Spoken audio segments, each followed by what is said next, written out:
Welcome. Today we're going to be talking about how to calculate the fair value of a company's stock. And without any loss of generality, I've picked Amazon to use as an example of how you might calculate fair value based on their prior financial performance. I've gone ahead and downloaded, copied the free cash flow that Amazon has generated every year for the past couple years here.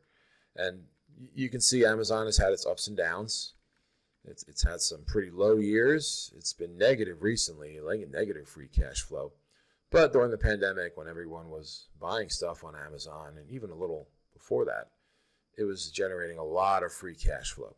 These numbers are in millions, and you can get them anywhere. You can get them off Google Finance, Yahoo Finance. They're publicly available numbers. And I'm using the free cash flow, going on the theory that you don't want to use net earnings because those can be manipulated by accounting and things like that. The closest thing you're going to get to kind of distributable earnings, money that the company has to distribute to its shareholders, is free cash flow. And this kind of takes into account some one-offs. Let's say that they lose a factory or equipment gets depreciated and they have to write it off a little bit. This is all included in the free cash flow number, which is the amount of cash they have to generate. And the theory behind using this is that the amount of cash that a company generates is directly related to the amount of dividends that they're going to pay their shareholders. When you buy a share in Amazon or any other company, you're not gambling. You're getting something that has value. And the value is in giving you the right to a portion of the cash that they generate every year that they will pay you in dividends or pay out in the form of rising stock price, which you could sell that stock at some point. Most investors are not going to care whether it's dividends or share price increase, but your free cash flow means if it's positive, you're doing well, your share price should be going up, and you're going to be paying more in dividends. So I want to project the free cash flow for the future. So I'm going to make a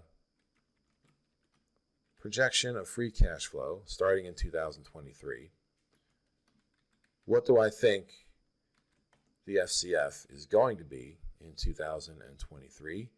Hard to say, but based on their history, you can kind of see that before 2018, they were making under 10 billion a year. 2014, 2009, they were only making a couple $1 billion a year, not too much.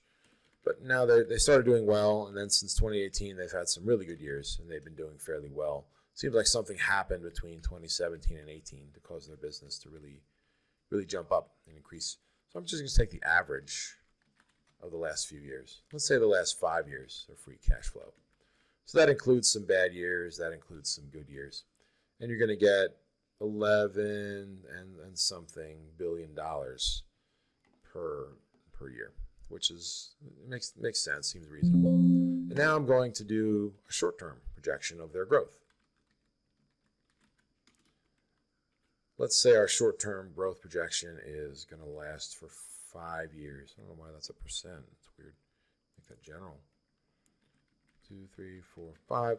And every year, I think they're going to go and increase their free cash flow by, let's say, 6% a year for the next 5 years. And I've done my research. I've looked at their financials. I've investigated their company. And I've just decided, well, over the short term, they're going to grow pretty quickly. So that means their free cash flow is going to increase every year. So I'm going to take previous year's free cash flow times 1 plus the growth rate that I've set for each year. Maybe copy the format. Nope, maybe copy the format. There we go. So we have 11.1 billion to 11.7 billion. Drag that over. Okay, so it's going to go up to 14.8 billion a year by 2028. Sounds fairly reasonable. And then I'll have a separate medium-term projection with a different growth rate. Let's say that for the next 5 years after that, they're going to grow at 5%. I'm making these numbers up for the sake of example, but you can do your own research and make your own guesses to get your version of the free cash flow and the subsequent fair value of the shares. So now we're going up 5% a year for a couple of years. And then there's going to be a long-term estimate. And this is going to be kind of the biggest piece of their current value. I'll just say long-term. And this long-term estimate doesn't have to be 10 years out. It could be 20, 30, whatever years out you want. I'm just, for the sake of making a small spreadsheet, only doing it 10 years out.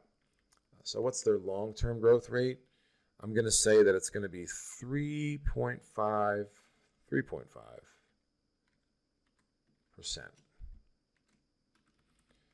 All right, and let me actually show the decimal here. The amount of free cash flow in this cell here depends not just on the long-term growth rate, it also depends on the risk-free rate, FRF.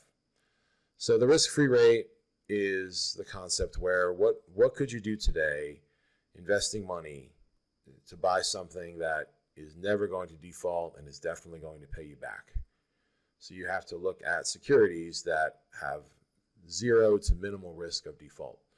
That's not too hard to do. You can go to the U.S. government websites and get the T-bills site and see what kind of rates the government is paying on T-bills at various terms. Right now, there's a 30-year T-bill. It's about 4.5%. I'm going to take that as my risk-free rate. That means that I can go buy a government bond and I'll yield 4.5% on that bond, and I'm almost 100% sure that I will get all my money back, that the government will not go bankrupt and default and not pay me. The long-term rate is going to be equal to a perpetuity starting at this time and going on to perpetuity, so it goes on forever. This means that you're dividing by a rate. And I'll just give out the formula here, but the example might be something like, hey, to a T. If someone gave you $5 a year for the rest of your life, what's the present value of that at a if you can go and invest that at a rate of, I don't know, let's say 6%? Well, the value is simply 5 divided by 6%, $83. That would be so this perpetuity, $5 a year for the rest of my life, for the forever, that is the same as giving me $83 today. That's how perpetuities work. So we're going to have a perpetuity starting at this point in 2034. And to get that, you're just going to take the previous free cash flow that we built up times 1 plus my long-term growth rate divided by the difference between the risk-free rate and the long-term growth rate. So it's about 1.9 trillion. So in this calculation, that's going to dominate the net present value.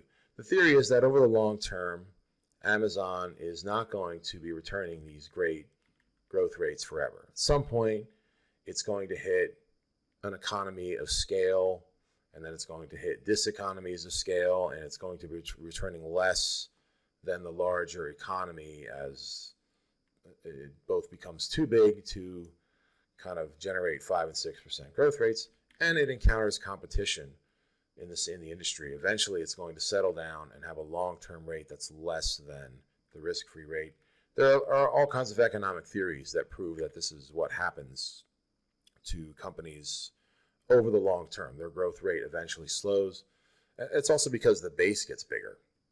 Right? It's easy to grow 6% a year when your base is only $11 billion. But every year you grow 6%. Now the next year after that, you have to do what you did the previous year plus be 6% better. As the base gets bigger, the growth rate goes down.